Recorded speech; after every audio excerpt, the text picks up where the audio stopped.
Les petits détails des plus grands films, bienvenue dans Aviez-vous remarqué? Le fouet et le fedora, check. Le blouson en cuir marron, check. Une aventure aux quatre coins du monde sur la piste d'un mystérieux artefact, check. Tout est donc réuni pour le nouveau volet de la saga Indiana Jones, avec toujours Steven Spielberg aux manettes. Alors préparez-vous à plonger dans l'aventure et les petits secrets du film. Indiana Jones et le royaume du crâne de cristal, un quatrième épisode qui aura mis du temps à voir le jour et qui propose un Indy vieillissant 27 ans après le début de ses aventures en 81.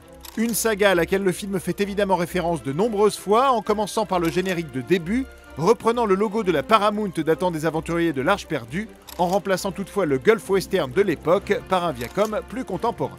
Et les fans sont évidemment ravis de retrouver la marque de fabrique de la série et son premier plan reprenant la montagne de ce même logo Paramount. Dans Les Aventuriers de l'Arche perdue, le logo laissait la place à une montagne d'une jungle sud-américaine.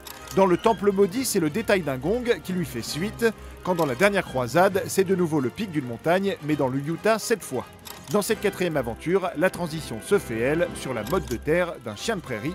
Certains fans n'ont pas aimé. Et on est loin d'être arrivé au bout des références, puisqu'en plus de la brève apparition dans la scène du hangar 51 de la caisse contenant l'Arche d'Alliance du premier film, on aura également aperçu des clins d'œil à des personnages cultes de la franchise, comme avec ce tableau et cette statue de Marcus, là, ou de nouveau une photo de lui et de Henry Jones Sr., incarné par Sean Connery dans La Dernière Croisade, sur le bureau d'Indy. Les plus attentifs auront même pu voir le personnage de Salah sur le cliché posé sur la cheminée ici, et une autre image du personnage de Willy dans sa robe rouge au début du Temple maudit, au fond juste là.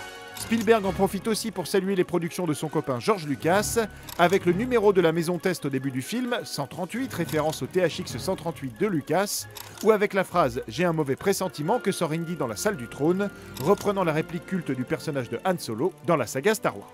Une salle du trône qui reprend d'ailleurs un célèbre easter egg des aventuriers de l'Arche perdue qui laissait apparaître R2D2 et C3PO dans des dorures. Les deux célèbres droïdes ont de nouveau leur place sur l'une des innombrables tuiles dorées de la salle, tout comme E.T., le gentil extraterrestre de l'autre film culte de Spielberg. Très difficile à voir dans le film, on est d'accord, mais on a tout de même quelques clichés issus des bonus Blu-ray pour vous le prouver. Indiana Jones et le royaume du crâne de cristal possède de plus ses propres petites particularités, comme étant le seul film de la saga ne passant pas par l'Asie, ou dans lequel Indy ne tire pas une seule fois au pistolet. On se sera aussi aperçu que la jeune fille qui frappe mute dans cette scène est Sasha Spielberg, fille de qui vous savez, et que le jeune homme dans la bibliothèque ici est Chet Hanks, fils de Tom Hanks, acteur fétiche du réalisateur. Enfin, on aura noté juste avant cette scène, au moment où Mute et Indy rentrent en moto dans le bâtiment, que le badaud ici est tout bonnement déguisé en Indiana Jones, fedora et blouson de cuir marron sur les épaules, mais ça bien sûr, vous l'aviez remarqué. Non ?